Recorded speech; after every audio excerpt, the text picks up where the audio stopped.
Welcome to our online audience. Welcome to Madison Church. I'm Stephen Feith. I'm the lead pastor at Madison Church. We're glad you're tuning in and want to invite you to join us in person soon. We're going to start with a question today, and I think I know the answer. Extroverts, you yell it out. I'm just going to be watching for eyes over here. Does anyone really like being wrong? Okay, we're going to talk about that later. I can't unpack that now. But okay, so I got to change my next line, which is none of us. No, most of us. We don't say, I just really love it when I mess up. Some of you, I know this to be true. Some of you are married to someone you think absolutely loves being wrong. You're like, my spouse could be paid for being wrong. That's how good they are at being wrong. But I bet they would probably disagree. They're like, I'm not doing it on purpose. It just happens so naturally. None of us, most of us, we don't like being wrong. There's this book called Mistakes Were Made, but Not By Me, right? It could be like our autobiography for half of us in the room. Mistakes were made, but not by me, in which the authors explain our brains are physiologically working against us when it comes to being wrong. Your brain wants you to be right. Your brain is chemically, biologically engineered to figure out why you're not wrong, to make you think you're right, even in the face of overwhelming evidence that says you're wrong. Our brains are looking for roundabout ways to say, no, not quite. And if I am wrong, it's only a little wrong. It's not like I'm completely wrong here.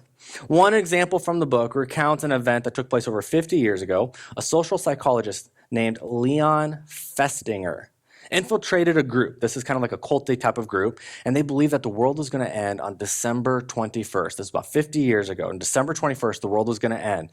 And the social psychologist wanted to know what would happen when, not if. He was very convinced the world was not going to end. And so his study, he wanted to know what happened with all of these believers and followers when it turned out the world didn't end. This group's leader promised that they would be saved by a flying saucer from outer space at midnight on December 20th. So they're all going to gather in a field on December 20th or 19th, and then when the clock turns, a UFO is going to come, take them, and then the world is going to end. Many of those followers actually quit their careers. They had good jobs. They quit their careers. They left their jobs. They gave away their possessions, houses, cars. They sold completely out. They spent their savings all on this idea with this leader. Festinger, who again, he knew that the world wasn't going to end, right? He had a pretty good idea about that. He predicted that everyone who did that, everyone who sold out, if you sold a house, you got rid of a car, you quit a career, what he predicted was that when the world didn't end, your faith or their faith and their belief in the leader would actually increase. This was a social experiment, though. He couldn't say for sure, but his theory, his hypothesis was when they're wrong, they're actually going to increase their belief in their leader's ability. And the fateful night arrives. There's no sign of a spaceship in the field that they gathered in. It's midnight. Maybe they're just running a little late. Galaxy's big, that sort of thing. 2 a.m. comes around. You can imagine you've been there now 2 hours. You might be getting a little nervous. Because, timeliness is important. When the world is going to end, you want your ride to be on time, right? So, you can imagine that at 4 o'clock comes around, and they're really anxious at this point, and it's around this time that the leader has a new vision, almost 5 in the morning, 5 hours later. And the new vision is that the world had been spared because of her followers' impressive faith. UFO's not coming. The world's not going to end. We saved it. That's why it's not happening. Can you guess how her followers responded? Were they mad? They go buy a new house? They go get their jobs back? They didn't do any of that. The group's mood shifted from despair to exhilaration. That what they thought they were so wrong, and they're, no, wait a second, we did a good thing here. And they began calling the press and newspapers to tell them about this good news. The world was going to end. None of you all knew it, but we saved it. The group's prediction had failed, but not the social psychologist. He was right. Those who had given away everything only increased their belief in the leader's abilities when the prophecy failed. Now, I bring that story up because it is a dramatic example of what we do every single day. We cannot pick on them too much. Okay, we got to be humble. We can't pick on them too much. No, you might not have sold your car to follow some crazy leader into a field and you're waiting for aliens to come pick you up. You might not have done that, but we do this every day. Remember, it's how our brains are wired. It's wild what you and I will not admit in order to convince other people that we were right or not wrong. And in these times, I think there are several postures that we take. And I bet for a lot of us, we take most of these postures. The first posture we take when we're wrong is denial. We just outright deny that I made a mistake, even in the face of clear evidence. The evidence is there. It's hard to ignore, but I'm just going to deny it. Perhaps you made a mistake at work, and it's very clear that you made the mistake at work, but you are ignoring the fact so that you don't have to admit that you were wrong or that you did make a mistake. The result of that is that it puts pressure on your relationships with the people you work with, your boss, your coworkers, the people who report to you when you are in denial.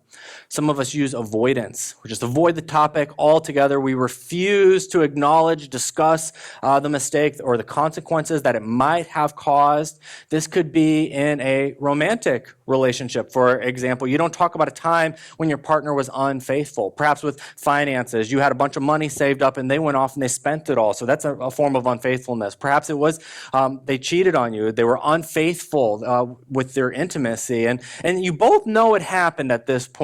You both know it happened, but you don't ever talk about it. You're avoiding it altogether. And if you're in a relationship with that person, your relationship with your significant other is stuck because it can't move on because you are avoiding what needs to be dealt with. Some of us deflect. Instead of accepting blame, I may shift the focus away from my mistakes by pointing out the errors that others have. And it might not even be related. My son Oliver, he's really good at this, okay? So he will mess up. He will do something he knows he's not supposed to do. Like say he's outside and he hits a real golf ball. We don't want him hitting real golf balls in the backyard. So anybody with windows knows why you don't want my son hitting real golf balls at your house, okay? And so we bought him rubber ones, but he insists that, you just can't get the right feel with the rubber ones. I know, I get it, I do, I golf too. But look, no, if you're in the backyard practicing, you cannot use real ones. And then I'll catch him. I'll say, Oliver, what are you doing? And then he'll say, well, Elijah, his little brother, who's inside playing Nintendo. Where are we going with this, bud? I just want you to take responsibility. Your brother is in no way related to this. It's not cute when they do it, and yet we still do it as adults. It's really not cute when we do it as adults, right? When we deflect, we continue to make the same mistakes with the same people over and over again. And just like a wound, you eventually scratch, scratch, scratch, scratch. And every time you make a mistake, if we deflect, that wound gets a little bit deeper every time. Every time. Some of us rationalize. Maybe you have a friend who tries to justify their actions by providing reasons or excuses for why they made the mistakes, right? This can be an attempt to make their behavior seem reasonable or understandable. For example, you and I, when we make a mistake, we expect to be judged by our intentions. This is what I intended to do. No, it is not what I did, but this is what I intended to do. And as such, you should show me grace because my intentions were good. Now, ironically, we never offer that kind of grace to anyone else, right? The other person might tell us what their intentions were, and we say, okay, that was your intention, but this is what you did. And you need to be held accountable to it. We expect grace to be given to us. Judge me by my intentions, but we judge everyone else by their behaviors. Minimization is another one. We just downplay the significance of the mistake. We might say, well, that was a small issue. It didn't really matter. In the grand scheme of things, what I did wasn't that big of a deal. We might gaslight people. You're being too sensitive about this. Grow up. You always do this. Minimization. Now, all of these things, which I bet we're all familiar with. You guys nod your head one way or another. You guys familiar with these tactics when it comes to relational conflict? They have a negative effect on our relationships, a ripple effect on them. As a matter of fact, today, you might be thinking of a relationship that these have cost you, that minimization has cost you, that avoidance has cost you. Maybe it's a relationship with a parent, relationship with a child. Perhaps there's a sibling in your life that you're no longer connected with, a friend, a neighbor, etc. You see, when we take these defensive postures, when we don't admit where we've been wrong, it does come at a cost. You might have won the day, but you're losing the relationship. And when you think about it like that, most of us would say it's just not worth it. Why would I sacrifice this relationship in order to be right? Well, remember, our brain is working against us. And so we need God's help. We need to be led by the Holy Spirit in these areas as we follow Jesus. So that way, when our brain is working against us, we can lean on the Spirit and say, help us be the people you want us to be. Pastor and author Pete Scazzaro, who writes a best-selling book called Emotionally Healthy Spirituality. It should be required reading for every follower of Jesus. So if you haven't read it, buy it. If you have bought it, reread it again. It is fantastic. Cannot recommend it enough. And since we can't read the whole book today, I'll just read one of my favorite parts of the book where Pete writes, many of us do all sorts of things to avoid dealing with our emotions.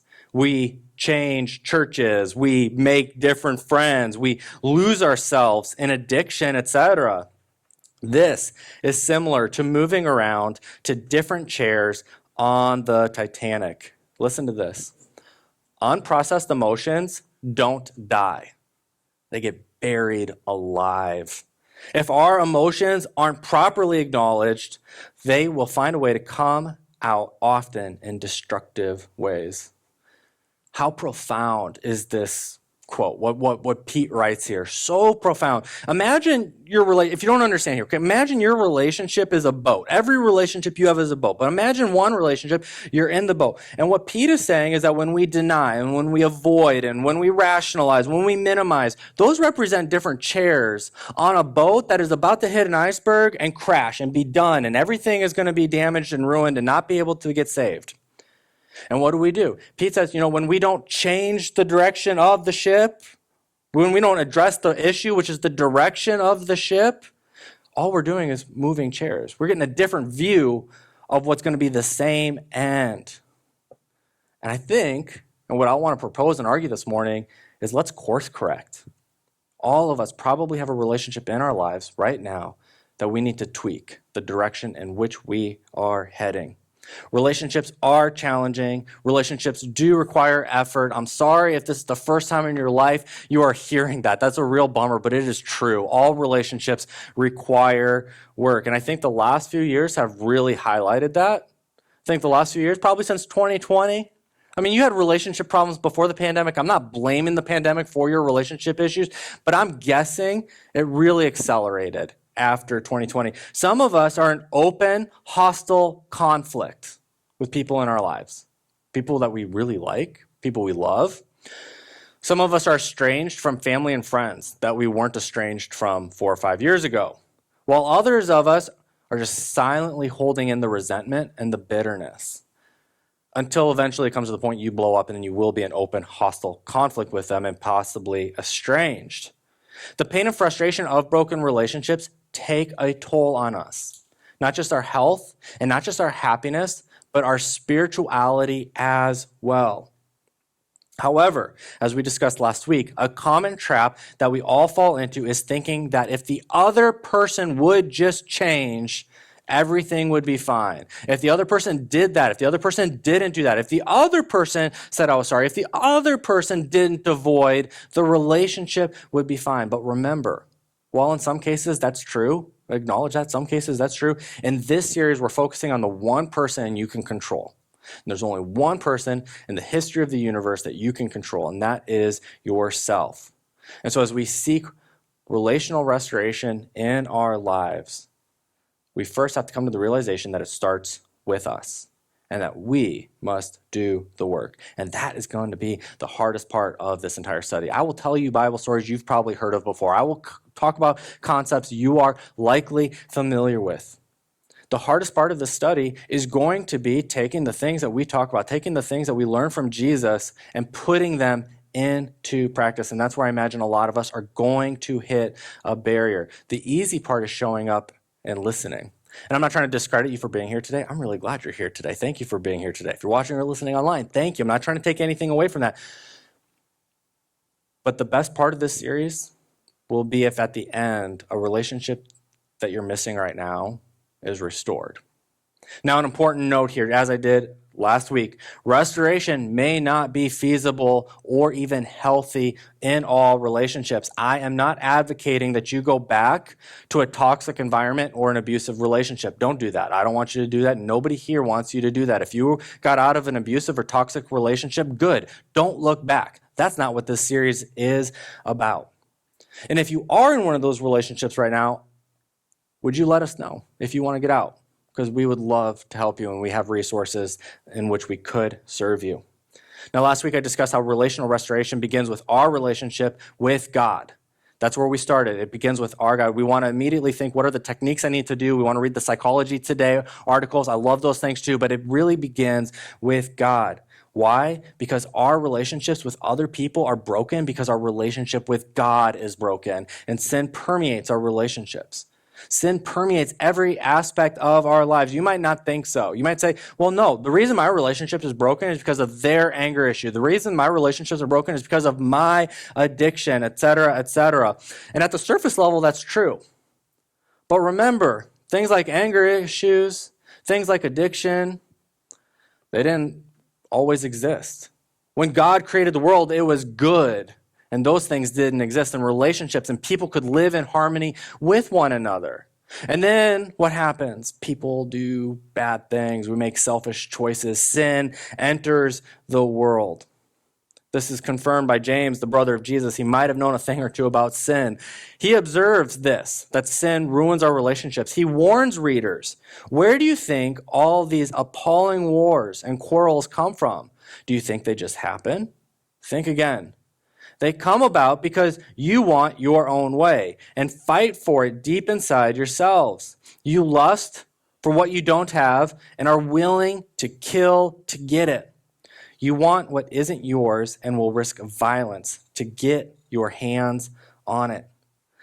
And that's the summary of the history of human beings everywhere. It's the story of people who lived in a perfect garden with no disconnect with each other, with no disconnect from God, but they wanted their own way. They lusted for something they didn't have. They were willing to risk violence to put themselves ahead, and we do it too. In 2023, it might not look like that thousands of years ago, but in 2023, I think we pivot and posture an awful lot in our relationships in an attempt to get ahead, a step ahead of whoever we think we're closest to. And instead of getting a step ahead of them, we find ourselves all alone. Well, it worked. You got ahead, or maybe it was behind, or maybe it was right, or maybe it was left, but who knows, because you were too busy posturing and pivoting to realize where everyone else was going, where all your friendships were going, and now you're all alone wondering what happened.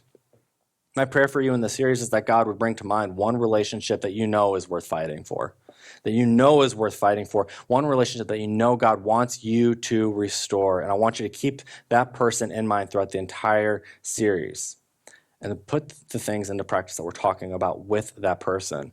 And my prayer, honestly, my prayer is that you'll be talking to someone special in a couple weeks that you haven't talked to in a really, really long time. Okay? Today we're addressing what is one of the most difficult relational skills, but a skill that is absolutely critical to healthy relationships. To restore relationships, we have to do the work of self-awareness. We have to be self-aware first. When a relationship breaks down, we often focus on what the other person did was wrong. However, if the goal is to get back to that person, okay, think about that. If the goal is to get back to that person, we need to be self-aware. We have to own our own contributions to the relational breakdown. Whether we contributed 5% to the conflict and the problem or 95% of the problems that we're in conflict with, we need to own our part. And so for today, I know self-awareness can mean a lot of things, but today I want to talk about the ability to identify your emotions, the motivations driving those emotions, and how those emotions are reflected in your actions. This is important because often what lies at the core of relational breakdowns is hurt and disappointment. We might think we were really mad at someone, we felt really betrayed, and that's valid. You probably did feel that way, but if we're going a little step further, I bet for a lot of us, what's at the center of our relational conflict is hurt and disappointment.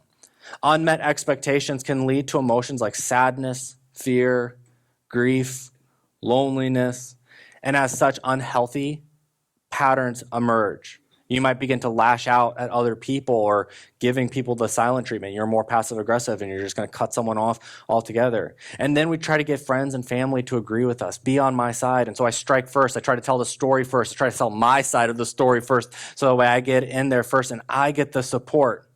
And then we hold grudges and we rehearse arguments. Am I the only one who does that? You're driving somewhere and you're rehearsing the argument in your mind. You're in conflict with someone and you're thinking, they're going to say that. And then boom, I'm going to say that. And then I wonder what they're going to say after that because, they're going to have a response. They're not dumb. And then you think, oh, okay, they could say this, they could say this, they could say this. And then I've got to come up with an answer for each of them. And then I get with the person. They don't say any of those things. It's like I wasted the whole car trip, right?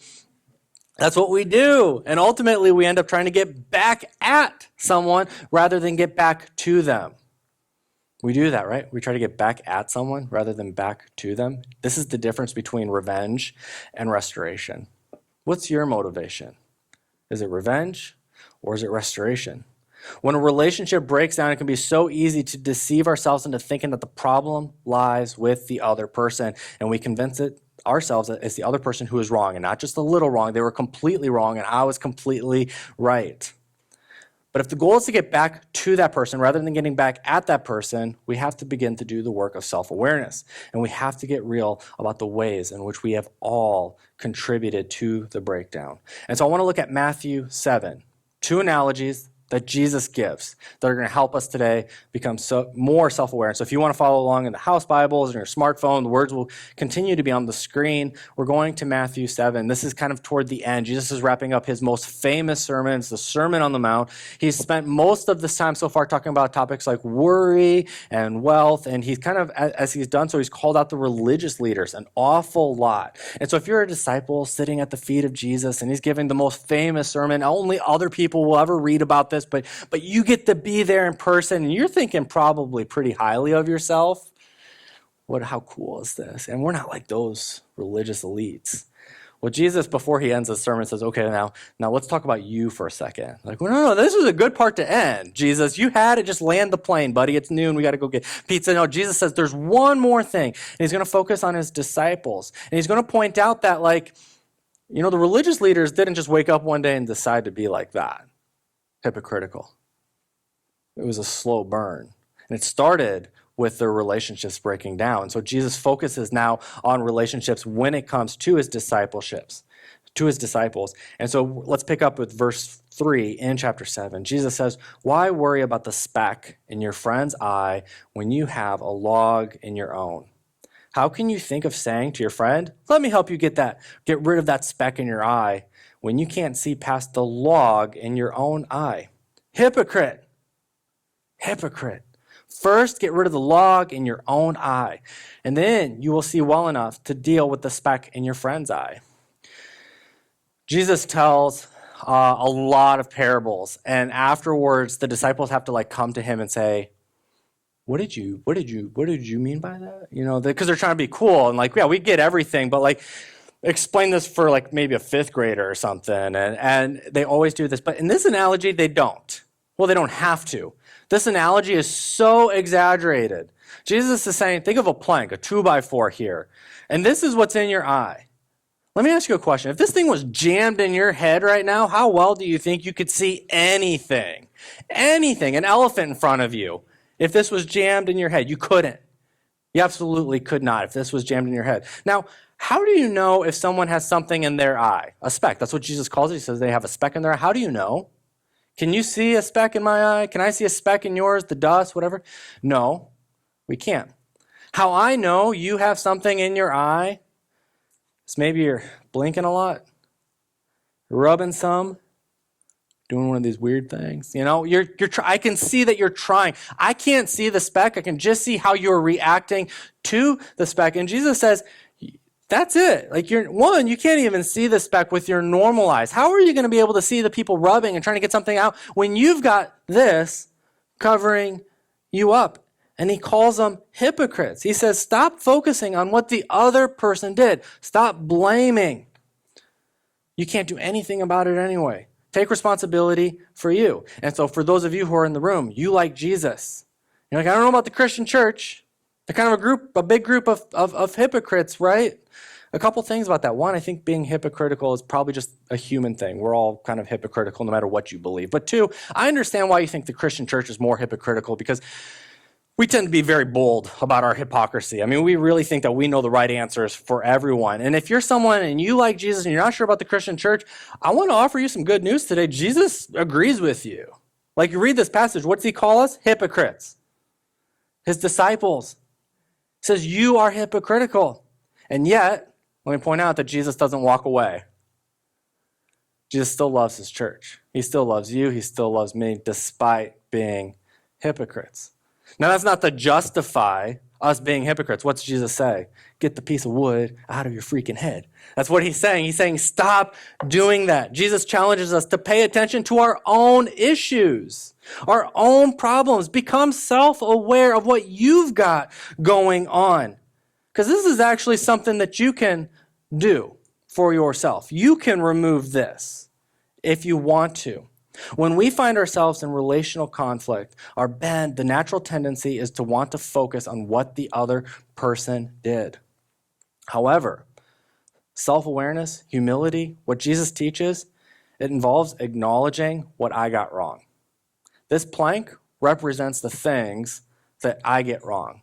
It represents the things that you get wrong. And that's where Jesus tells us to focus on. If our goal is to get back to the person instead of getting back at the person, we have to do the work of removing this plank from our head. And Pastor Andy Stanley reminds us, the more aware I am of what God has yet to do in me, the more aware I am of what God has yet to do in me, the less aware I am and the less consumed I am by what he has yet to do in the people around me.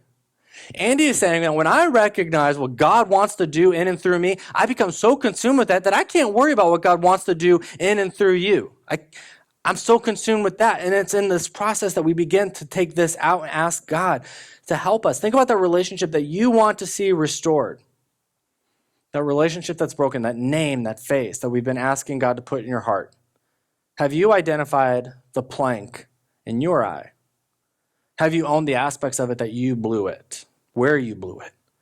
The work of self-awareness involves acknowledging what I got wrong.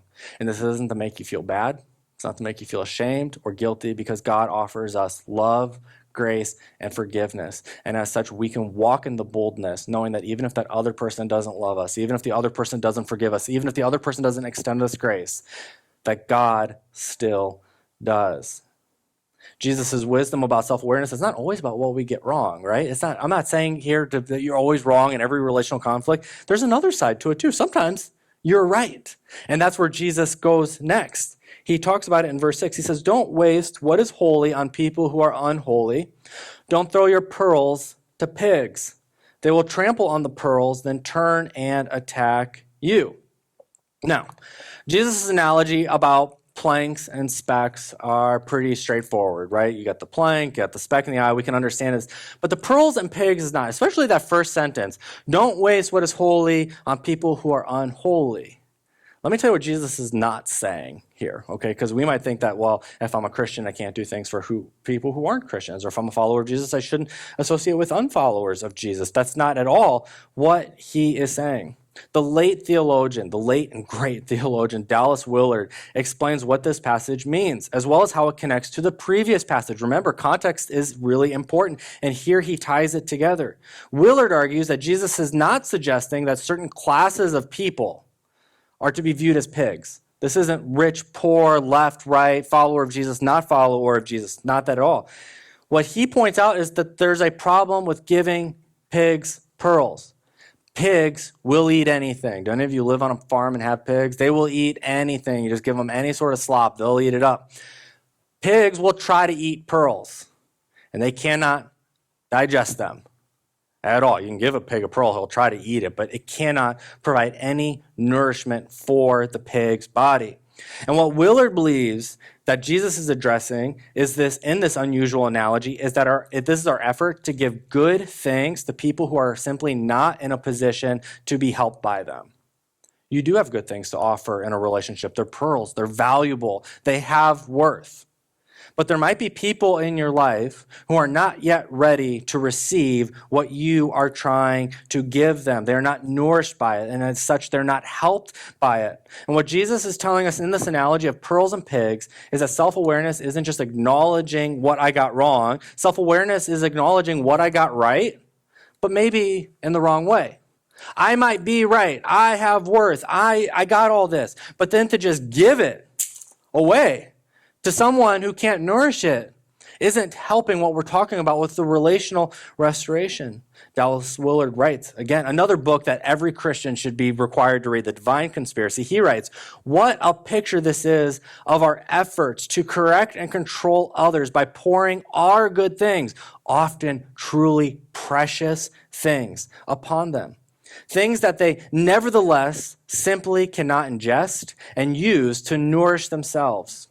Often we do not even listen to them. We know without listening.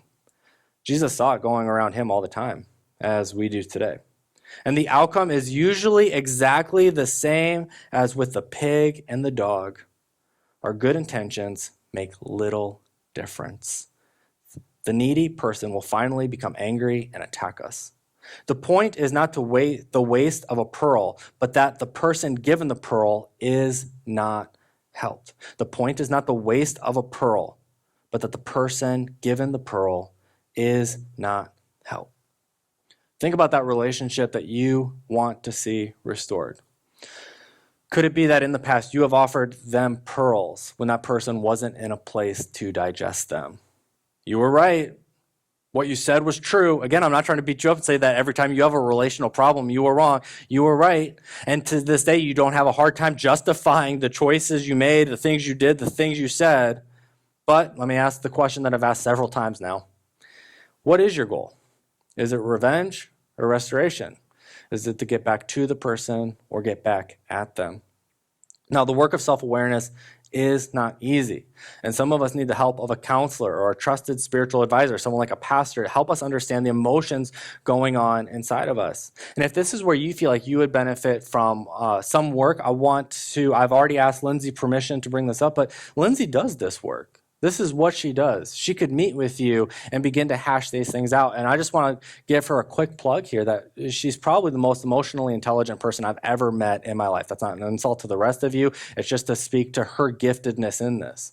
You could get with Lindsay, be talking about something completely random. She'll hear it, a word you said or how you said something. You won't even think about it. She'll bring it back up. That'll unlock years of trauma. She doesn't leave you there. She doesn't leave you there. And she'll help you work with it and work through that. And you will feel validated and you will find healing. And this will be an incredible step on your spiritual journey. So, if you want, I will give you Lindsay's information later and you guys can connect on setting up some times to meet and work these things out. I'd love it if you took me up on that, if you think that self-awareness is an area in which you can improve on and she would love to help you. Yes. The work of self-awareness is about coming before God, asking him to show us, humbly asking him to show us where we have been at fault and what happened in our relationships. It's about acknowledging the plank in our eyes and acknowledging the pearls that have been given. This is not easy work. Remember, these are stories we're familiar with, but putting them into practice is going to be quite difficult. But it might be, and it is probably for a lot of us, the next step in our journey to restore relationships after we've gotten right with God. This is the work, and we don't have to do it alone. God is on journey with each of us, and he'll shine a light on what we all need to see within ourselves. God is not asking you, I want to emphasize this again, God is not asking you to feel ashamed or to feel guilty of what happened. God readily forgives our mistakes. God readily covers us in grace, and we walk in his love for us. We can enter into the work of self-awareness with him. And each week in the series, we're practicing breath prayer, and we're going to do it again today. And this week's breath prayer is, God, show me you as we inhale, and as we exhale, God, show me me. And so we're going to take a time right now to do that. So we all breathe in. God, show me you.